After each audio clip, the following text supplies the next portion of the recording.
In this video, I'm going to teach you how to get to round 100 on the new map Citadelle de Morts. All of the footage you're going to see is from my very first time playing the map. So if you enjoy this, be sure to like and subscribe for more tutorials like this one. In order to run the strategy, you're going to need to have the Sigma Balls rocket launcher. I decided to add it to my starting loadout so I didn't have to worry about getting it out of the box. You'll also need the GS-45 pistol, which can be found on the wall in the first room. Throughout the early game, we're going to be working towards upgrading both of these to Gold Rarity and Tier 3 Pack-a-Punch. The strategy works with either Aether Shroud or Frenzied Guard as your field upgrade. In my game, I found it a little bit safer with Frenzied Guard. Feel free to try both in your game. There's only one door that you need to keep closed, which is this door in the far corner of the Pack-a-Punch room. I recommend opening the right path once you enter the castle so that you can easily keep this closed. Now, I'll show you how the strategy works. This will change slightly as we progress through the rounds. So first I'll show you what I did from round 30 to round 60-ish, or the early round strategy. Then later I'll show you what I did in the latter half of my game. You're gonna start the round in one of two places, either in the Quick Revive room next to this trap, or next to the same trap but in the Pack-a-Punch room. You're going to be alternating rooms basically every round, but the strategy is the same in both rooms. At the beginning of the round, wait for zombies to start spawning,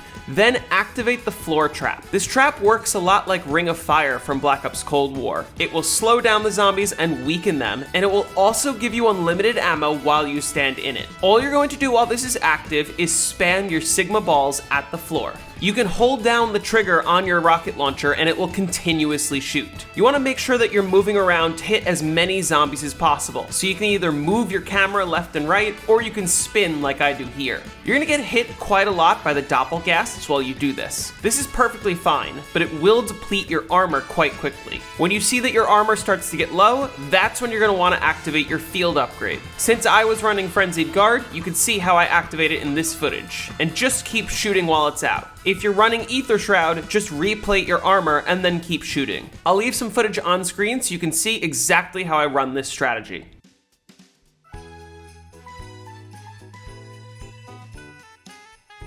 For a lot of the early game, one trap activation should be enough to finish the entire round. For the late game though, we're gonna need to use a little bit more than one trap. So this time, when the trap ends, just immediately activate a mutant injection. This should easily finish the round. Now, most of the time, the doppelgasts and amalgams will drop mutant injections, so you can just pick them up to refill yours. Also, if there's a mutant injection on the ground, but you also have one in your inventory, just use yours immediately at the beginning of the round. If for some reason they don't drop a mutant injection, the easiest way to get one is to just travel back to spawn, which you can do between rounds. To do this, take the slide next to Pack-a-Punch, which will drop you right next to the room with the crafting table. Then take the teleporter to go back to the castle, and follow this path to go back to the room with the traps.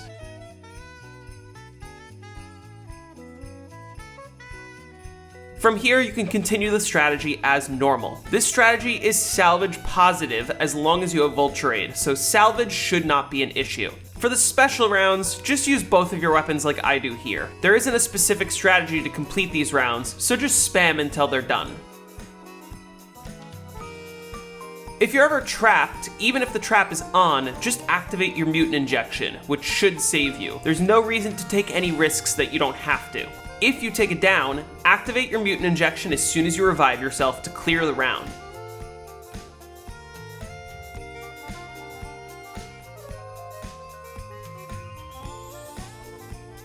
Then when you're at the very end of the round, you can use that time to get everything you need back from the Wonder Fizz. I like to run the equivalent exchange augment with Quick Revive so I can take twice as many downs in one game.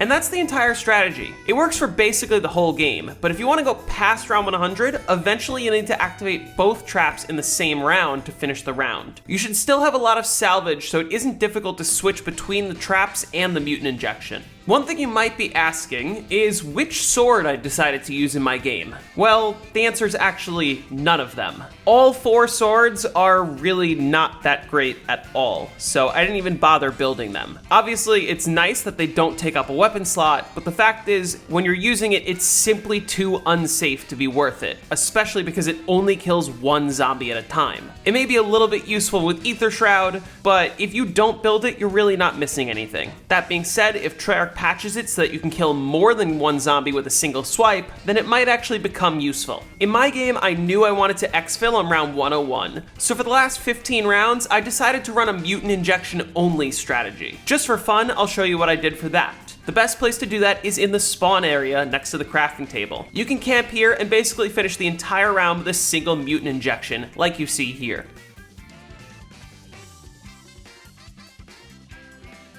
The last thing I'll show you is how to exfil on this map. If you've seen any of my other Cold War or Black Ops 6 videos, then this shouldn't be a surprise. The easiest way to exfil is just to use a chopper gunner. In this footage, the chopper gunner was able to finish all but 2 zombies, and then I just killed the last 2 myself and had plenty of time to board the helicopter.